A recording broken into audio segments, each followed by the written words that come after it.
Hartlik goeiemôre, wat 'n lieflike dag wat die Here geskep het. Weet jy wat, die Here het hierdie dag geskep vir jou en vir my. Ons oë is geopen. Kom ons open dan vanoggend ons geestelike oor. En ons laat toe dat die Heilige Gees ons vandag bedien met die woord wat hy voorberei het. Hartlik goeiemôre en baie welkom. Net na die welbekende 1 Tessalonisense 5:17 wat sê bid sonder ophou, kom hy in die 8de vers en hy sê wees dankbaar vir alles wat God julle gee in die Seun Jesus Christus. Weet jy, ons kan nie die lewe deurgaan en net elke dag, soos die Engelsman sê, assume, of net aanvaar dat hierdie dag behoort aan my. En ek het nie nodig om enige iemand te bedank vir dit nie.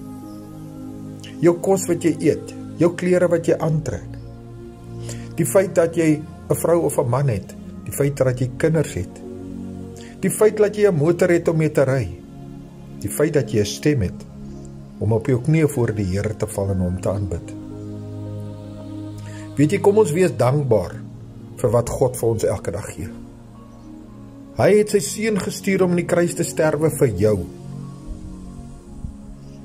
Johannes 3 vers 16, wat so lief het God die wêreld gehad, dat hy sy eniggebore seun gestuur het, om aan die kruis te sterf, sodat jy die ewige lewe kan ontvang.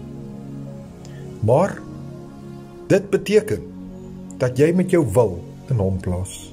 Jy moet jou hart oortuig, jou hart moet gevul wees met Jesus.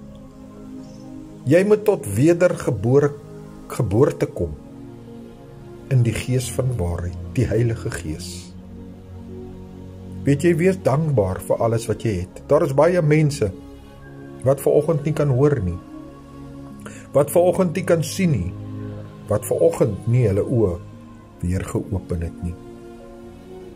Wees dankbaar in elke dag, in elke minuut, in elke uur. En spreek lewe oor jou situasie. Spreek lewe in die van jou gesin, in jou man, in jou vrou, in jou kinders, in jou kleinkinders, in jou kollegas by die werk, in jou vriende. Spreek lewe in Jesus naam. Ek is Pastoor Gary, brood en water, 5 minute woord, seëngroete. Weet net, Jesus is baie lief vir jou. Amen.